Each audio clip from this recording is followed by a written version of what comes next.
من الشیطان الرجیم بسم اللہ الرحمن الرحیم حافظوا علی الصلاة والصلاة الوسطى وقوموا للہ قانتین فإن خفتم فرجالا أو ركبانا فإذا أمنتم فاذكروا الله كما علمكم ما لم تكونوا تعلمون۔ نمازوں کی پابندی کرو، خصوصاً درمیانی نماز کی، اور اللہ کے سامنے ادب سے کھڑے ہوا کرو۔ اگر تمہیں ڈر ہو تو چلتے چلتے یا سواریوں پر نماز پڑھ لیا کرو۔ پھر جب بے خوف ہو جاؤ تو اللہ کا ذکر کرو۔ اللہ نے تمہیں وہ باتیں سکھائیں جنہیں تم جانتے نہ تھے۔ سورہ بقرہ آیت نمبر 239۔ نماز کا بیان۔ مالک حقیقی کا حکم ہے کہ نمازوں کی پابندی کرو اور اوقات نماز کا لحاظ رکھو۔ حدود نماز کی محافظت کرو اور وقت پر ہر نماز ادا کرو۔ ابن مسعود رضی اللہ تعالیٰ فرماتے ہیں، میں نے اللہ کے رسول صلی اللہ علیہ وسلم سے پوچھا، یا رسول اللہ صلی اللہ علیہ وسلم کون سا عمل افضل ہے؟ فرمایا وقت پر نماز پڑھنا۔ پوچھا پھر فرمایا اللہ کی راہ میں جہاد کرنا۔ پوچھا پھر فرمایا ماں باپ کی فرما برداری کرنا۔ مجھے اللہ کے رسول صلی اللہ علیہ وسلم نے یہی باتیں بتائیں، اگر اور پوچھتا تو اور بھی بتاتے۔ ام فروا فرماتی ہیں کہ اللہ کے رسول صلی اللہ علیہ وسلم نے اعمال بیان کر کے فرمایا، اول وقت نماز پڑھنے کا عمل اللہ کو تمام عملوں سے زیادہ پیارا ہے۔ یوں تو اللہ نے تمام نمازوں کی پابندی کا حکم فرمایا، خاص طور سے جلالت شان کے بعد درمیانی نماز کی پابندی کا حکم فرمایا۔ صلاۃ وسطیٰ کا بیان۔ صلاۃ وسطیٰ سے مراد صلاۃ عصر ہے، جیسا کہ احادیث صحیحہ سے تتبع ہے معلوم ہوتا ہے۔ چنانچہ حضرت علی رضی اللہ تعالیٰ عنہ سے روایت ہے کہ آپ فرماتے ہیں کہ اعزاب کے موقع پر اللہ کے رسول صلی اللہ علیہ وسلم سے یہ حدیث سنی کہ اللہ ان کی قبریں اور گھر آگ سے بھر دے، انہوں نے ہمیں درمیانی نماز عصر کی نماز نہیں پڑھنے دی۔ معلوم ہوا کہ درمیانی نماز عصر کی نماز ہے۔ جنگ احزاب میں مشرکوں کا آپ کو اور صحابہ کو نماز نہ پڑھنے دینا صحابہ کی ایک جماعت سے منقول ہے، اور مسلم میں ابن مسعود رضی اللہ تعالیٰ عنہ اور براء بن عازب سے آیا ہے۔ سمرہ رضی اللہ تعالیٰ عنہ فرماتے ہیں، اللہ کے رسول صلی اللہ علیہ وسلم نے فرمایا درمیانی نماز عصر کی نماز ہے۔ ایک اور روایت میں ہے کہ نماز کی پابندی کرو، خصوصاً درمیانی نماز کی۔ پھر آپ نے نام لے کر بتایا یہ عصر کی نماز ہے۔ ابو ہریرہ رضی اللہ تعالیٰ عنہ فرماتے ہیں، اللہ کے رسول صلی اللہ علیہ وسلم نے فرمایا درمیانی نماز عصر کی نماز۔ ابو مالک اشعری رضی اللہ تعالیٰ عنہ کی مرفوع حدیث میں ہے کہ درمیانی نماز عصر کی نماز ہے۔ اس کی سند میں کوئی حرج نہیں۔ ایک حدیث میں ہے کہ درمیانی نماز عصر کی نماز ہے۔ ان تمام صریح حدیثوں سے معلوم ہوتا ہے کہ عصر کی نماز درمیانی نماز ہے، کیونکہ قرآن میں خصوصیت سے اس کی محافظت کا بیان ہے، اور ایک صحیح و مرفوع حدیث میں ہے کہ جس کی عصر کی نماز جاتی رہی گویا اس کا گھر بار لٹ گیا۔ ایک روایت میں ہے کہ ابر والے دن اول وقت نماز پڑھنے کی کوشش کرو، کیونکہ جس نے عصر کی نماز چھوڑ دی اس کے عمل برباد ہو گئے۔ ابو نضر غفاری رضی اللہ تعالیٰ عنہ فرماتے ہیں، ایک دفعہ اللہ کے رسول صلی اللہ علیہ وسلم نے ہمیں وادی مخمس میں عصر کی نماز پڑھائی۔ پھر فرمایا یہ نماز پہلی قوموں پر بھی پیش کی گئی تھی، مگر انہوں نے اسے ضائع کر دیا۔ اس کے پڑھنے والے کو دوہرا اجر ہے۔ اس کے بعد نماز نہیں جب تک تم تارے نہ دیکھ لو۔ معلوم ہوا کہ عصر کی نماز ہی درمیانی نماز ہے۔ نماز میں باتوں کی حرمت۔ پھر فرمایا اللہ کی رضا کے لیے حالت قنوت میں کھڑے رہو، یعنی خضوع و خضوع، ذلت اور مسکینی کی حالت میں چپ چاپ کھڑے رہو اور باتیں نہ کرو، یعنی حالت قنوت نماز میں ترک کلام چاہتی ہے، کیونکہ باتیں نماز کے خلاف ہیں۔ اسی وجہ سے اللہ کے رسول صلی اللہ علیہ وسلم نے نماز میں ابن مسعود رضی اللہ تعالیٰ عنہ کے سلام کا جواب نہیں دیا تھا، اور فارغ ہو کر یہ عذر کیا تھا کہ نماز میں اللہ کی طرف لو لگی رہتی ہے۔ ایک دفعہ معاویہ بن حکم رضی اللہ تعالیٰ عنہ سلمہ نے نماز میں باتیں کی۔ آپ صلی اللہ علیہ وسلم نے ان سے فرمایا نماز میں کسی کو بات کرنا لائق نہیں، نماز محض تکبیر و تسبیح اور ذکر اللہ کا نام ہے۔ صلاۃ و خوف۔ اوپر کی آیت میں پنچگانہ نماز کی پابندی کا اور اچھی طرح سے ادا کرنے کا اور ان کے اوقات کی نگرانی کا حکم تھا۔ اس آیت میں صلاۃ الخوف کا بیان ہے، کیونکہ حالت جنگ میں کامل ادائیگی ناممکن ہے۔ اسی وجہ سے فرمایا کہ اگر تمہیں دشمن کا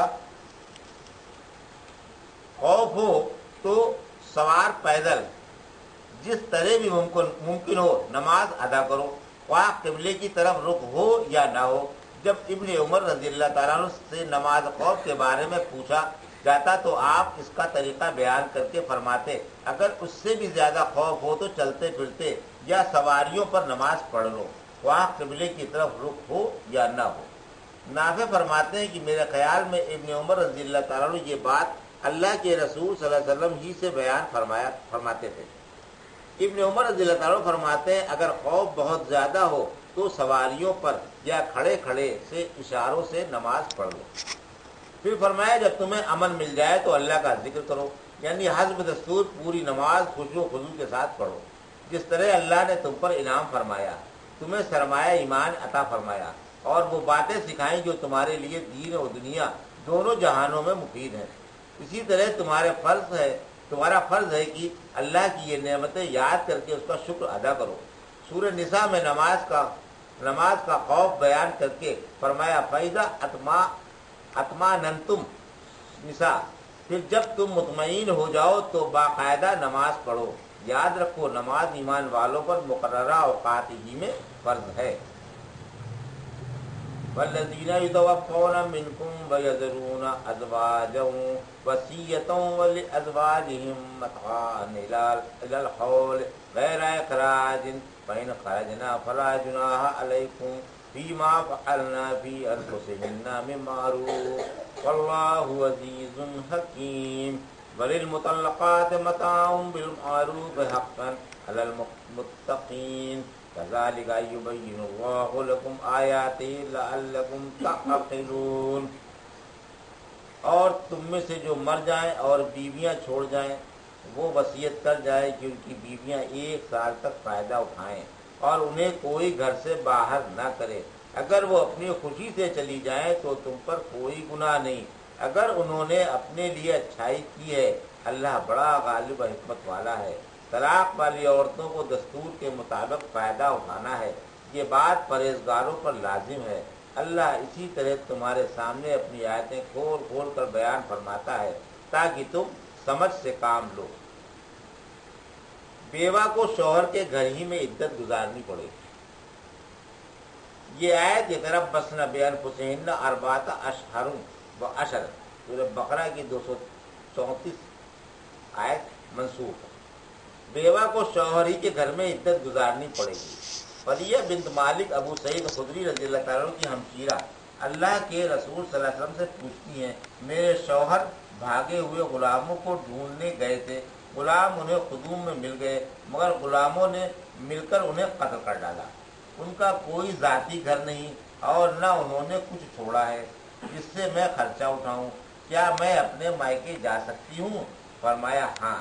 جب میں لوٹنے لگی ابھی حجرے سے باہر بھی نہیں نکلی تھی کہ آپ صلی اللہ علیہ وسلم نے مجھے آواز دے کر بلایا اور پھر معاملہ پوچھا، میں نے بیان کر دیا۔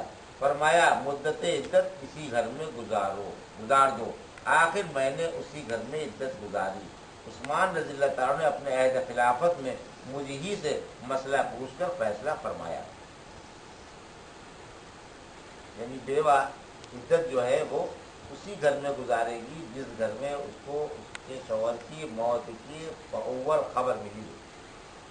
اس حدیث سے یا اس واقعے سے یہ بات واضح ہوتی ہے، کیونکہ ان کے شوہر غلاموں کو تلاش کرنے گئے تھے اور وہی غلاموں نے انہیں قتل کر دیا۔ وہ جس حجرے میں تھی وہیں پر ان کو اس کی خبر ملی۔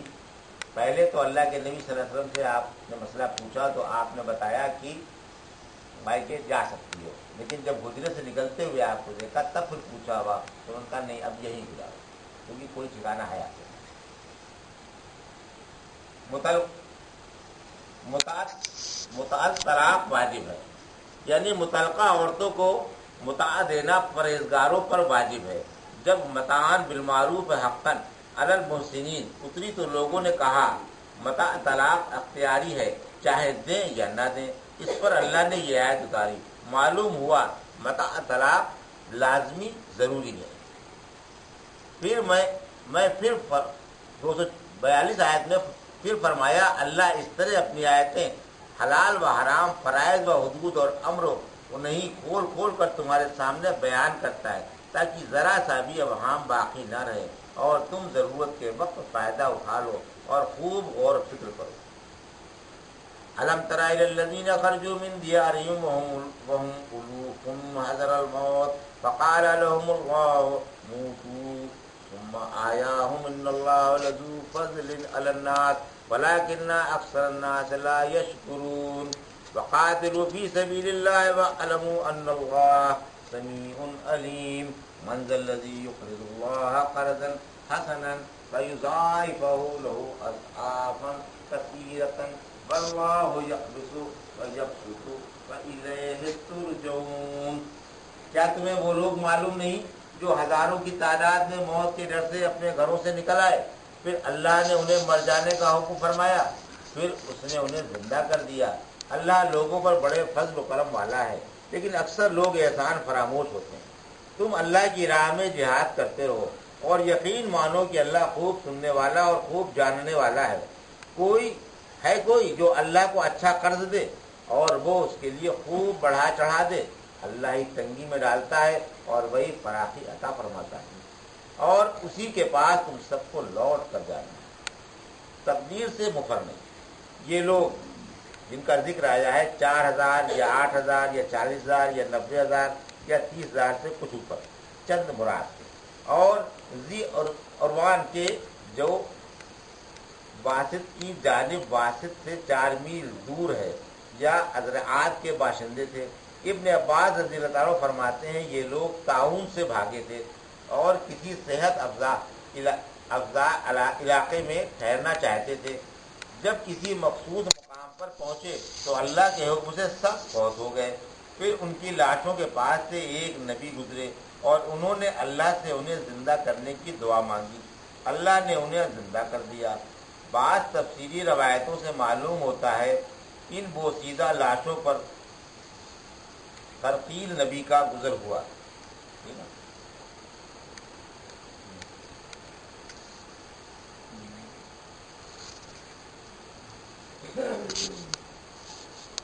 خرقیل نبی کا گزر ہوا، انہوں نے اللہ سے ان کی زندگی کی دعا مانگی، دعا قبول ہوئی۔ آپ نے اللہ کے حکم سے فرمایا اسے بوسیدہ ہڈیوں، اے بوسیدہ ہڈیوں، اللہ تمہیں جمع ہونے کا حکم دیتا ہے۔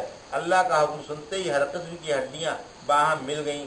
پھر آپ نے فرمایا اے ہڈیوں، اللہ حکم فرماتا ہے تم گوشت پوست اور رگ پٹھوں سے بھر جاؤ۔ آخر کار ہڈیوں پر آپ ہی کے سامنے گوشت چڑھ گیا اور سارے جسم تیار ہو گئے۔ پھر آپ نے ان کی روحوں کو آواز دی کہ اللہ کے حکم سے ہر روح اپنا اپنا جسم آباد کرے۔ چنانچہ سب زندہ ہو کر کھڑے ہو گئے۔ اللہ نے ایک طویل مدت کے بعد انہیں زندہ کر دیا اور وہ یہ کہتے ہوئے سبحانک لا الہ الا انت، تو پاک ہے، تیرے سوا کوئی حقدار عبادت نہیں، اٹھ کھڑے ہوئے۔ ان کی زندگی بعد الموت کی پکی دلیل ہے۔ اسی لیے فرمایا کہ اللہ کی لوگوں پر بڑی مہربانی ہے کہ وہ لوگوں کو صاف صاف نشانیاں، کھلے کھلے معجزے اور دلائل قاطع دکھاتا ہے، لیکن اکثر لوگ دینی اور دنیوی نعمتوں کی ناقدری کرتے ہیں اور احسان باری تعالیٰ کو بھول جاتے ہیں۔ یہ قصہ بتا رہا ہے کہ تقدیر سے بھاگنا کارآمد نہیں، اور اللہ سے بھاگ کر اللہ کے سوا کوئی پناہ گاہ نہیں، کیونکہ یہ لوگ وبا سے ڈر کر طویل زندگی کی امید میں بھاگے تھے، مگر تحریر تقدیر نہ مٹا سکے اور دم کے دم میں موت کا شکار بن گئے۔ جہاد میں عدم شرکت سے زندگی کی مقررہ مدت نہیں بڑھتی۔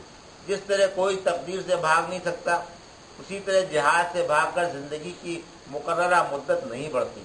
موت و روزی دونوں مقرر کی جا چکی ہیں، اب ان میں کمی بیشی ناممکن ہے۔ فرمایا الذین قالوا لاخوانہم، سورہ آل عمران کی آیت ہے، جنہوں نے اپنے بھائیوں سے کہا جبکہ خود گھروں میں بیٹھ گئے تھے کہ اگر ہمارا کہا مانتے تو مارے نہ جاتے۔ آپ فرما دیں کہ اگر تم سچے ہو تو اپنی موت نہ آنے دینا۔ وقالوا ربنا لما كتبت، سورہ نساء کی آیت ہے، بولے اے ہمارے رب، ہم پر جہاد کیوں فرض کر دیا, ہمیں کیوں قریب والی زندگی سے فائدہ نہیں اٹھانے دیا؟ آپ فرما دیں دنیا کا فائدہ تھوڑا سا ہے اور پرہیزگاروں کے لیے آخرت بہتر ہے, اور تم پر ذرہ برابر ظلم نہیں ہوگا. تم جہاں ہوگے موت آدم ہو گی, اگرچہ تم محفوظ قلعوں میں بند ہی کیوں نہ ہو. قرض حسن کا بیان. طالبان حق کوشش کو حقوق دلایا جا رہا ہے کہ اللہ کی راہ میں اس کی رضا کے کاموں پر اس کا دیا ہوا مال خرچ کرے. یہ آیت قرآن میں کئی جگہ آئی ہے. قرض حسن کا ایک حدیث میں بھی بیان ہے. فرمایا کہ اللہ ہر شب کو 2/3 رات گزر جانے کے بعد عرش بری سے اتر کر پہلے آسمان پر اترتا ہے اور اعلان فرماتا ہے کوئی جو شہنشاہ عادل کو قرض دے, اسے جس کے پاس خزانوں کی کمی نہیں, جو ذرہ برابر بھی ظلم نہیں کرتا. ظاہر ہے کہ اللہ کو قرض دینا نہ صرف رقم کے محفوظ رہنے کی بلکہ زیادتی کی بھی ضمانت ہے. ابن مسعود رضی اللہ تعالیٰ عنہ فرماتے ہیں جب یہ آیت اتری تو ابو دہدہ رضی اللہ تعالیٰ عنہ بولے یا رسول اللہ, کیا اللہ ہم سے قرض مانگتا ہے؟ فرمایا ہاں. بولے یا رسول اللہ ذرا ہاتھ کو دکھائیے. تو آپ نے اپنا دست مبارک ان کے ہاتھ میں دے دیا. بولے میں نے قرض کے طور پر اپنا باغ, میرے باغ میں کھجور کے 600 درخت ہیں اور اس میں ام دہدہ اور اس کے بچے بھی رہتے ہیں. پھر باغ میں آ کر ام دہدہ سے کو آواز دے کر بولے یہاں سے بوریا بستر اٹھاؤ, میں نے یہ باغ اللہ کو بطور قرض دیا ہے. قرض حسن سے اللہ کی راہ میں خرچ کرنا مراد ہے. قرض حسن کا معاوضہ. پھر فرمایا اللہ اسے بڑھا چڑھا کر دے گا. فرمایا مثل الذین ینفقون, سورہ بقرہ بھی ہم نے پڑھی ہے, جو لوگ اپنا مال اللہ کی راہ میں خرچ کرتے ہیں ان کے خرچ کی اس دانے کی سی مثال ہے جس میں 7 بالی پیدا ہوں اور ہر بال میں 100 دانے ہوں, اور اللہ جس کے لیے چاہے اس سے زیادہ بڑھا دے. پھر فرمایا اللہ کی راہ میں دل کھول کر بے دھڑک خرچ کرتے رہو. یقین مانو اللہ روزی رساں ہے. اللہ اپنی مصلحت سے جسے چاہے روزی میں فراخی دے اور جسے چاہے تنگ دست کر دے. قیامت کے دن لوٹ کر سب کو جانا اسی کے پاس ہے, وہاں معلوم ہو جائے گا کہ ایک ایک کے کتنے ملے. الم تر الی الملأ من بنی اسرائیل من بعد موسیٰ اذ قالوا لنبی لهم ابعث لنا ملکا نقاتل فی سبیل اللہ قال هل عصیتم ان کتب علیکم القتال الا تقاتلوا قالوا وما لنا الا نقاتل فی سبیل اللہ وقد اخرجنا من دیارنا وابنائنا فلما کتب علیہم القتال تولوا الا قلیلا منهم واللہ علیم بالظالمین. کیا تو نے موسیٰ کے بعد والی اسرائیل جماعت کو نہیں دیکھا جب انہوں نے اپنے نبی سے کہا کہ کسی کو ہمارا بادشاہ نامزد فرما دیجئے تاکہ ہم اللہ کی راہ میں جہاد کریں؟ فرمایا ممکن نہیں ہے, اگر تم پر جہاد فرض کر دیا جائے تو تم جہاد نہ کرو. بولے بھلا ہم اللہ کی راہ میں جہاد کیسے نہ کریں گے حالانکہ ہم اپنے گھروں سے اور بیوی بچوں سے نکال دیے گئے ہیں. پھر جب ان پر جہاد فرض کر دیا گیا تو چند کے علاوہ سب پھر گئے, اور اللہ تعالیٰ ظالموں سے خوب اللہ کا ملک نافرمانوں کے سے چھین لیا جاتا ہے. شاید یہ نبی یوشع بن نون تھے. عبدالرزاق موسیٰ کے بعد اسرائیلی ایک زمانے تک ٹھیک ٹھاک رہے, پھر ان میں قسم قسم کی بدعتیں پیدا ہو گئیں اور بعض بت پرست ہو گئے. ان میں برابر انبیاء آتے رہے اور انہیں اچھی باتوں کی رغبت اور بری باتوں سے نفرت دلاتے رہے اور شریعت تورات پر قائم کرتے رہے. لیکن جب ان کی نافرمانیاں حد سے بڑھ گئیں تو اللہ تعالیٰ نے ان پر دشمن کو مسلط فرما دیا. دشمن نے ان کا قتل عام کیا اور خوب لوٹا کھسوٹا, اور ایک کثیر تعداد گرفتار کر لی گئی اور ممالک محروسہ پر دشمن کا قبضہ ہو گیا. اور یہ ہر محاذ جنگ پر پٹے اور پسپا ہوئے. یہودی جب تک تورات پر عمل کرتے رہے اور ان میں تابوت سکینہ رہا ان کا اقبال بلند رہا, اور جب تورات پس پشت ڈال دی تو ان سے حکومت و ریاست نکل گئی. تورات بھی لے لی گئی, تابوت سکینہ بھی جاتا رہا اور نبوت بھی نہ رہی. دادی کی اولاد میں جس میں نبی ہوتے تھے صرف ایک حاملہ عورت باقی ہوئی، باقی سب مر چکے۔ اسرائیلی اس عورت کی اس امید پر خیر خبر لیتے رہے کہ شاید اللہ اسے بیٹا دے اور وہ نبی ہو۔ یہ بھی اللہ سے بیٹے کی ہی دعائیں مانگتی رہی۔ آخر اللہ کے حکم سے ان کے بیٹا ہوا جس کا نام شموئیل یا شمعون، اللہ نے میری دعا سن لی، رکھا گیا۔ یہ بچہ ان میں پلا بڑھا، جو جوان ہوا اور پروان چڑھا، اور جب نبوت کی عمر کو پہنچا تو اللہ نے وحی بھیج کر انہیں خلعت نبوت سے نوازا اور حکم دیا کہ قوم کو دعوت توحید دیں۔ آپ نے قوم کے سامنے توحید پیش کی۔ اسرائیلیوں نے کہا، آپ ہمارے لیے کسی کو بادشاہ مقرر فرما دیں تاکہ ہم اس کے زیر سایہ دشمن سے جہاد کریں۔ بادشاہ تو ان میں ظاہر ہونے والا تھا ہی، مگر اللہ کے نبی نے اپنا اندیشہ ظاہر کیا کہ مجھے ڈر ہے کہ تم اس کے ساتھ جہاد سے انکار کر دو گے اور اپنا وعدہ جو آج مجھ سے کر رہے ہو پورا نہ کرو گے۔ اس پر انہوں نے ڈٹ کر جواب دیا، بھلا ہم جہاد کیوں نہ کریں گے؟ دشمن نے تو ہمیں ہمارے گھروں اور بیوی بچوں سے بے دخل کر دیا ہے۔ دشمن ہمارے علاقے پر قابض ہے اور ہماری اولاد اس کے ہاتھ اسیر ہے۔ اللہ نے فرمایا، جب ان پر جہاد فرض کیا گیا تو تمام کے تمام اپنے وعدوں سے پھر گئے۔ بہت چند گنتی کے اشخاص کے کسی نے بھی وعدہ پورا نہ کیا۔ یہ کوئی نئی بات نہ تھی، اللہ جانتا تھا کہ یہ ایسا کریں گے اور ظالم ہی بنے رہیں گے۔ وقال لهم نبيهم إن الله قد بعث لكم طالوت ملكا قالوا أنى يكون له الملك علينا ونحن أحق بالملك منه ولم يؤت سعة من المال قال إن الله اصطفاه عليكم وزاده بسطة في العلم بل جسم اللہ یؤتی ملکہ من یشاء واللہ واسع علیم۔ اور ان سے ان کے نبی نے کہا، دیکھو اللہ نے طالوت کو تمہارا بادشاہ بنا کر بھیجا ہے۔ بولے، اس کو ہم پر حکومت کا کیا حق حاصل ہے؟ ہم اس سے زیادہ اپنے ملک کے حقدار ہیں اور یہ مالدار بھی نہیں۔ نبی نے جواب دیا کہ اللہ نے طالوت ہی کو تمہارے لیے منتخب فرمایا ہے اور اسے علمی اور جسمانی وسعت بھی دی ہے۔ اللہ جسے چاہے اپنا ملک دے اور وہ کشادگی والا اور بڑے علم والا ہے۔ یہودیوں کی پہلی نافرمانی۔ جب یہودیوں نے اپنے نبی سے بادشاہ کی درخواست کی اور آپ نے حسب درخواست ان کے لیے طالوت کو بادشاہ مقرر فرما دیا، تو چونکہ طالوت ایک معمولی سپاہی تھا اور شاہی خاندان میں سے نہ تھا، کیونکہ یہودا کا شاہی خاندان تھا، اس لیے لوگوں نے کہا کہ طالوت کو ہم پر حکومت کرنے کا کسی طرح بھی جواز نہیں ہے، اس کی بنسبت تو ہم حکومت کے زیادہ حقدار ہیں۔ علاوہ ازیں اس کے پاس پیسہ بھی نہیں، تنگ دست و نادار ہے اور قیام حکومت دولت پر ہے۔ کہتے ہیں کہ طالوت کتے یا چمڑا رنگنے والے تھے۔ نبی کا حکم ٹھکرانے میں یہودیوں سے یہ پہلی سرکشی ظاہر ہوئی۔ نبی نے جواب دیا کہ اگر میں بادشاہ مقرر کرتا تو جائز تھا کہ میں اپنے فیصلے پر نظر ثانی کروں، مگر یہ تقرر تو اللہ کی طرف سے ہے جس کے حکم کے آگے جھک جانا فرض ہے۔ نیز طالوت کو تم پر علمی اور جسمانی فضیلت بھی حاصل ہے۔ وہ جید عالم، بڑے طاقتور اور وجیح شکیل، بجمیل، جیالے اور خون جنگ سے واقف ہیں۔